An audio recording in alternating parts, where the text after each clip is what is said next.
Well, for more on this, we're joined in the studio by Yannick Naud. He's a portfolio manager at Glendevan King Asset Management here in London.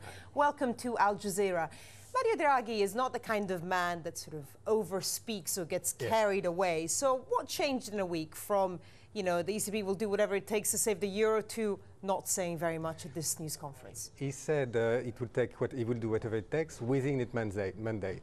And basically, the mandate of the ECB is limited by the Bundesbank. I suppose my point is he must have known that last week when he made those statements. Well, there have been a lot of meetings since 1 week with the head of state, from Mario Monti and from Mario Draghi, and therefore probably it was harder to find an agreement about what to do next. Or the market got carried away, expecting too much from the ECB, expecting massive and immediate intervention in the bond market, which in fact will not happen. Do you think perhaps he was trying to create a bit of a fait accompli? The criticism is that the European leaders aren't doing enough, they're not being decisive enough, and maybe he was trying to lead from the front, even though technically that's not his role. Well, usually it's the worst tactic to adopt against Germany. Germany usually always do the right thing at the end. They want a certain process, they want conditionality, but usually they always give help to a needing country.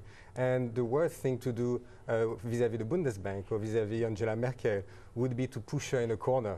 I think it would be a very bad strategy. I guess only Mario Draghi will know for sure, but he might have guessed that the comments he made last week would have been picked up by the media that where they were, and they would have stabilized the markets. How much has it damaged him at the ECB, the fact that the markets believed him last week and now it's been shown, not to really be there? Well, his credibility is definitely damaged. I think now the market will judge him by his fact. So if there is a rate cut next month, if there is some further market action, there will be some reaction. But the market will not try to read into Mario Draghi's mind. They will only judge him by his action.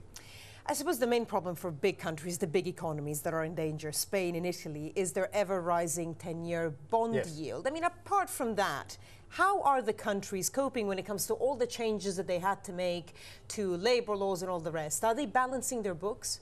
Well, Italy have a primary surplus. I think it was announced yesterday. And Spain did a lot of market reform. Is it enough? Probably not enough for the ECB, not enough for the market. You have to keep in mind that the 10-year Spanish yield was at 65 this morning. They raised 3.1 billion in the market for 10-year bonds. Now it's 7.2%. So we had a very big move today. And the same applied to Italy, because we moved from 5.8 to 6.3. Very briefly, what do you think is going to happen now? Well, I think Mario Draghi at least set up what was the process for him to intervene in the market. And the process is that, first of all, countries have to apply to get help from EFSF or CSM. It has to be agreed by all the finance ministers and the parliament, probably for Germany. And after that, the ECB will be able, if it wants to purchase bond in the market. So it will be a much slow process. But at least it's a process, and at least it's a positive news. But it's not the big bang, the big news that the market was expecting. Yannick Naud, portfolio manager at Glendevan King Asset Management. Thank you so much for joining us.